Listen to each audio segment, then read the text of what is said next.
Hello friends, आज मैं बनाने जा रही हूँ गेहूं के आटे और इसमें डालेंगे सूजी यानी कि रवा के साथ बहुत ही बेहतरीन और क्रिस्पी सा नाश्ता। तो चलिए इस वीडियो को हम फटाफट से शुरू कर लेते हैं। तो यहाँ पर मैंने 1 कप ना यहाँ पर मैं गेहूं का आटा लिया था, तो मैं आपको दिखा नहीं पाई, इसके लिए मैं सॉरी। यहाँ पर देखिए वीडियो मेरा नहीं हो पाया, बन नहीं पाया था, इसके लिए हम सॉरी करते हैं। और आधा कप ना यहाँ पर हमको सूजी ले लेनी है और इसके साथ ही में हम डालेंगे आधा चम्मच नमक और इसके साथ 2 चम्मच ऑयल डाल देंगे। ये रिफाइंड ऑयल है, ठीक है, या आप घी भी डाल सकती हैं। तो इन सारी चीजों को अच्छे से पहले मिक्स कर लीजिएगा और इसके बाद ना थोड़ा थोड़ा पानी इसमें डाल करके एक अच्छा सा डो हमें, बिल्कुल सॉफ्ट डो हमें तैयार कर लेना है। तो चलिए हम थोड़ा थोड़ा पानी डालते हैं और इसका डो हम तैयार कर लेते हैं। तो बिल्कुल अच्छा सा स्मूथ सा सॉफ्ट डो हमें तैयार करना है, इसलिए ना कि इसमें सूजी डाली है ना मैंने, तो ये सूजी जो है बहुत अच्छे से इसमें पानी सोख लेगी और अच्छा सा डो आपका बिल्कुल तैयार हो जाएगा। अब चलिए चलते हैं, एक हम इसकी फिलिंग्स को तैयार कर लेते हैं। तो इसमें मैंने एक मिक्सिंग बॉल ले लिया है और 4 से 5 पीस मैंने बॉयल करके आलू ले लिया है। आलू को अच्छे से बॉयल करने के बाद थोड़ा सा ठंडा कर लीजिएगा। उसके बाद इसमें पोटैटो मैशर हो या ग्रेटर हो या फॉक हो, ठीक है, कोई भी चीज से आप इसे अच्छे से मैश कर लीजिएगा। हमें इसे इतना ही अच्छे से मैश करना है, बिल्कुल स्मूथली एकदम बिल्कुल करना है, क्योंकि इसमें जो गांठें होती है ना, लम्स होती है, बिल्कुल नहीं होनी चाहिए। इस चीज का बिल्कुल ध्यान रखना है और इसे अच्छे से हमें मैश कर लेना है। अगर आप इसे ग्रेट करना चाहें तो आप इस आलू को अच्छे से ग्रेट करके बिल्कुल अच्छे से आप इसे इस तरीके से आप मैश कर सकते हैं। तो जिस तरीके से मैंने किया है, बहुत अच्छे से मैंने मैश कर लिया है फ्रेंड्स। तो चलिए अब इसे हम थोड़ा सा टेस्टी फुल बनाने के लिए यहाँ पर 2 चम्मच यहाँ पर बिल्कुल बारीक चॉप करके और प्याज डाल दीजिएगा। अगर आप प्याज नहीं खाते हैं तो आप इसे स्किप कर सकते हैं। अगर आपके पास शिमला मिर्च हो तो आप यहाँ पर शिमला मिर्च भी डाल सकते हैं, अगर नहीं है तो कोई बात नहीं है, बिना शिमला मिर्च के भी आप इसे बना सकते हैं। तो यहाँ पर मैंने 1 हरी मिर्च को बिल्कुल बारीक चॉप करके डाल दिया है और धनिया की पत्ती को भी बिल्कुल बारीक चॉप करके मैंने डाल दिया है। आपके पास जो भी सब्जी हो नहीं हो, आप बिना सिर्फ प्याज से भी आप इस रेसिपी को तैयार कर सकते हैं। अब इसे हमें टेस्टी फुल बनाना है। फ्लेवरफुल बनाने के लिए मैं यहाँ पे थोड़े से मसाले चटपटे बनाएंगे। तो यहाँ पे देखिए मैंने यहाँ पे टेस्ट के हिसाब से मैंने नमक डाल दिया है, यानी आधा चम्मच मैंने नमक यूज किया है। भुना हुआ जीरा पाउडर आधा चम्मच डाल दीजिए और धनिया पाउडर डाल दीजिए इसमें, और इसमें डाल दीजिए 1/4 टीस्पून काली मिर्च का पाउडर, आधा चम्मच गरम मसाला पाउडर और यहाँ पर थोड़ा सा मैं यहाँ पर लाल मिर्च पाउडर डाल रही हूँ। अगर आप चाहें ना तो यहाँ पर चिली फ्लेक्स का भी यूज कर सकती हैं। अगर आप बच्चों के लिए बना रही हो तो आप प्लीज इसे स्किप कर दीजिएगा, ठीक है। आधा चम्मच यहाँ पर चाट मसाला डाल दीजिए। अगर चाट मसाला नहीं है तो अमचूर पाउडर डाल दीजिए। काला नमक हो तो काला नमक भी डाल सकती हैं खटाई के लिए, ठीक है। अगर नहीं तो हो तो आप नींबू हो तो नींबू आधा हाफ कट करके यहाँ पर निचोड़ करके डाल सकती हैं। अब इसे टेस्टी फुल बनाने के लिए यहाँ पर मैंने थोड़ा सा आधा चम्मच के करीब ना यहाँ पर ऑरिगेनो को यूज किया है। ऑरिगेनो से जो ना इस नाश्ते में बहुत ही अच्छा सा टेस्ट आ जाता है। अगर आपके पास हो तो जरूर से डाल दीजिएगा, अगर नहीं हो तो कोई बात नहीं है, आप इसे भी स्किप कर सकते हैं, लेकिन हो तो ज्यादा अच्छा हो। और अगर आपके पास कोई ऐसा मसाला नहीं हो, ऑरिगेनो नहीं हो, तो आप क्या करेंगे, इसमें ना थोड़ा सा आप कोई भी ऐसा पाव भाजी मसाला हो तो वो भी डाल सकते हैं, छोला मसाला हो वो भी डाल सकते हैं, क्योंकि इसे आप जितना भी चटपटा बनाएंगे ना, आपके अपने हिसाब से आप इसे चटपटा बना सकते हैं, ठीक है। तो इसे अच्छे से मिक्स कर लीजिएगा। तो ये देखिए बिल्कुल चटपटी सी फीलिंग्स आपकी तैयार हो चुकी है। तो चलिए अब हमें क्या करना है, इसके लिए हम सैलरी एक तैयार करने जा रहे हैं, ठीक है। तो यहाँ पर मैंने 2 चम्मच गेहूं का आटा मैंने लिया है। अब इसमें डाल दीजिए 1.5 चम्मच मैंने यहाँ पर रवा यानी कि सूजी मैंने डाला है। इसे ना इस नाश्ते को मैं क्रिस्पी और करारा बना रही हूँ, इसलिए मैंने यहाँ पर रवा का यूज किया है। अगर आप रवा डालना चाहें तो डाल सकते हैं, नहीं तो आप बिना रवा के यानी सूजी के बना सकते हैं।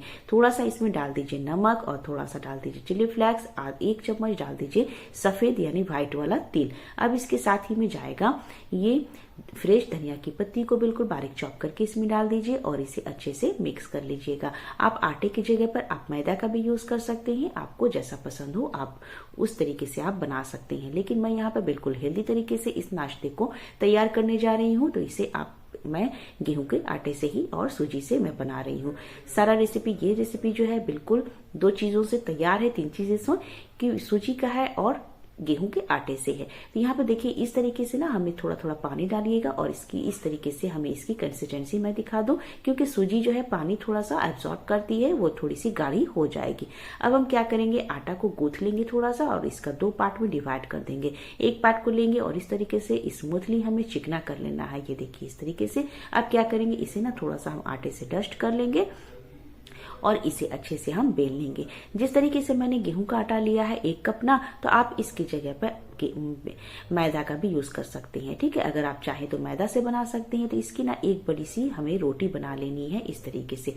तो मैंने यहाँ पर इस तरीके से मैंने बहुत अच्छा सा बड़ा ऐसा इसे बेल लिया है, बिल्कुल रोटी के पतला ही बेलना है, मोटा नहीं बेलना है। अब हम इसे चाकोर शेप देंगे। तो इस तरीके से आपके पास नाइफ हो तो नाइफ से कटिंग कर लीजिए, पिज्जा कटर हो तो पिज्जा कटर से कटिंग कर लीजिएगा। ठीक है, अब इसके साइड वाले एजेस जो हैं इसे हम हटा देंगे साइड से और वापस से आटे में हम इसे मिक्स कर लेंगे। तो चलिए इसे हम हटा लेते हैं और इसे वापस से हम मिक्स कर लेंगे और उसकी भी अच्छे से हम लोई तैयार कर लेंगे।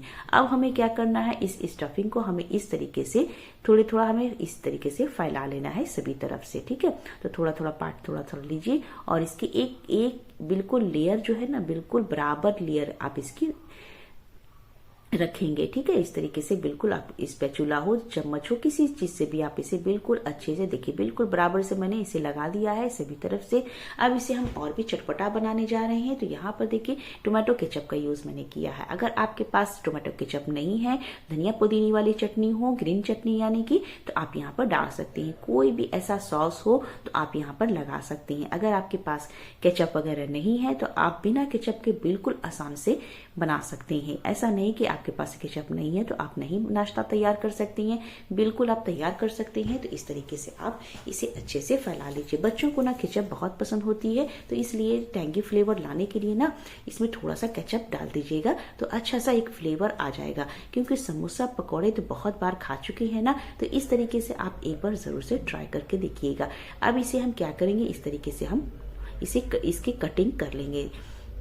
पहले लंबे लंबे स्लाइस में कटिंग कर लीजिएगा और इस तरीके से हम बीच में भी कटिंग कर लेंगे। तो अब हमें देखिए फोल्ड करने का जो तरीका है वो देखिए बहुत ही इजी मेथड से मैं आज बता रही हूँ आपको कि कोई भी परेशानी नहीं होगी, बहुत ही आसानी से इस नाश्ते को आप तैयार कर सकते हैं। तो इस तरीके से हम इसे फोल्ड कर लेंगे। ये देखिए इस तरीके से ना एक पीस उठाएंगे और इसके ऊपर ही हमें फोल्ड कर देना है और हल्के हल्के हाथों से इसे प्रेस कर लेना है। तो कोई मेहनत भी नहीं हमें स्टफिंग बनाने में। जैसे समोसे हम बनाते हैं तो समोसे की उसकी लेयर बनाते हैं, उसके बाद उसको स्टफ करते हैं, उसको फोल्ड करते हैं, बहुत ही थोड़ा सा टफ हो जाता है। लेकिन इसे ना कोई परेशानी नहीं होगी और फटाफट से ये तो बच्चे भी बहुत आसानी से बना देंगे। देखिए बिल्कुल आसानी से चिपक गई ना। तो इसी तरीके से हमें सभी पीसेस को बना लेने हैं जितने भी आपको बनाने हो। बस दूसरी लोई को भी इसी तरीके से हमें बेल करके इस तरीके से स्टफ कर लेंगे और ये फटाफट से ये नाश्ता तैयार हो जाता है। तो है ना बहुत मजेदार की, बहुत ही मजे की है। और इसकी लेयर जो बनी है बिल्कुल गेहूं के आटे और सूजी से बनी है। तो सूजी तो आप जानते ही हैं कि बहुत ही क्रिस्पी और करारी नाश्ते को कर देती है, तो इसलिए मैंने यहाँ पर सूजी का यूज भी किया था गेहूं के आटे के साथ में। अगर आप नहीं करना चाहें तो सिर्फ गेहूं का आटा और नमक और तेल डाल करके इसे अच्छे से गूंथ लीजिएगा, वैसे भी आप बना सकते हैं। अगर आपके पास बचा हुआ आटा हो तो आप बचे हुए आटे से भी इस रेसिपी को तैयार कर सकते हैं। ठीक है, तो इस तरीके से सैलरी में ना अच्छे से डिप कर लीजिए एक एक पीस करके और ऑयल में इसे डालते चले जाइएगा। आप यहाँ पर अगर डीप फ्राई करना चाहते हैं तो डीप फ्राई भी कर सकते हैं। अगर आप शैलो फ्राई करना चाहें तो आप शैलो फ्राई भी कर सकते हैं। तो थोड़ा थोड़ा सा बैटर में यहाँ इसके ऊपर से मैं डाल देती हूँ ताकि ये एक अच्छा सा मोटा सा लेयर इसके ऊपर आ जाएगा, थिकनेस इसकी अच्छी आएगी।